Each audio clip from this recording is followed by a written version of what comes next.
approximately 11:45 a.m.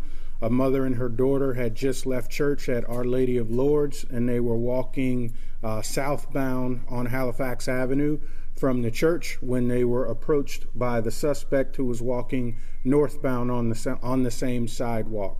As the suspect approached the mother and child first attempted to step out of the way. The suspect stepped in front of them, so they stepped the opposite way. The suspect does the same thing. She steps in front of them again, at which time the suspect attempted to grab the child, or tried to separate the hands of the mother and child, where a short struggle ensues. The child falls to the ground, and then the suspect walks away from there.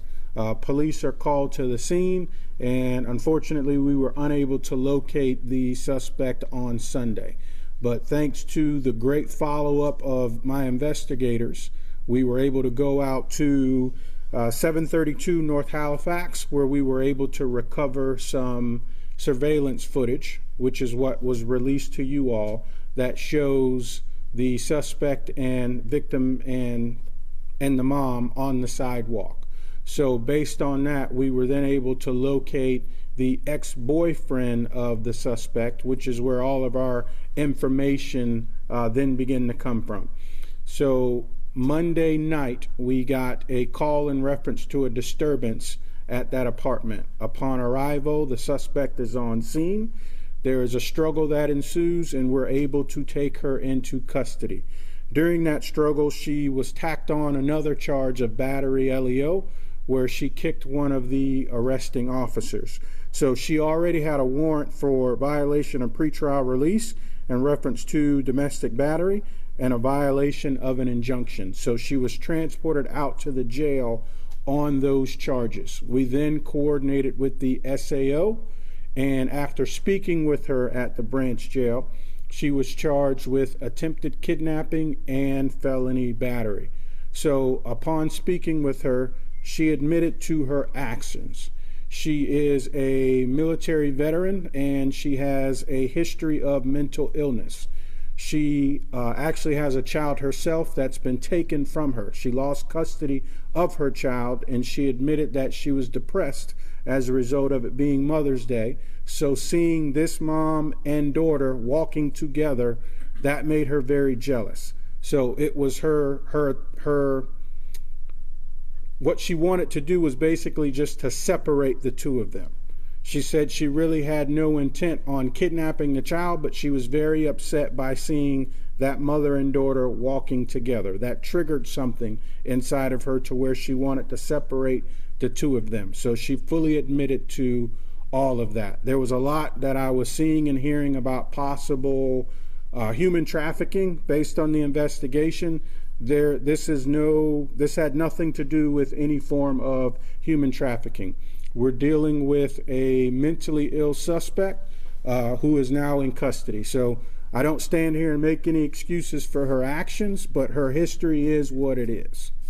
So that's where we are at this point in time. Any questions? Do you know, so she retired from the military? I don't know how she was discharged, if it was honorably discharged, if she was, kicked out. I don't know. I don't have that information, but I do know at one time she was in the military. And with the ex-boyfriend in the report, it wasn't entirely clear if they were still together or not, so they've now... No, so there is a injunction, so they're not supposed to be together, but he admitted that she does come by at some point to pick up clothes. So he knew there was a good chance she would show up there Monday night, and when she did, he called us.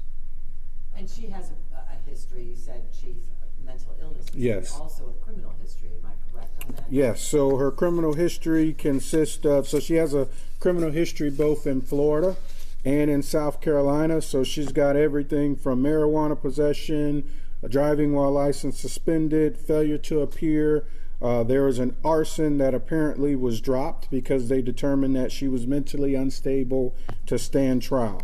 Then the violation of injunction, and then of course when we arrested her, we tacked on the resisting, as well as also in South Carolina there's a burglary and a battery. But you feel totally confident that she was not, in the true sense of the word, an attempted or a kidnapper? this was a result of struggle with mental health? Based on our interview and our investigation, this is definitely a struggle with mental health, yes.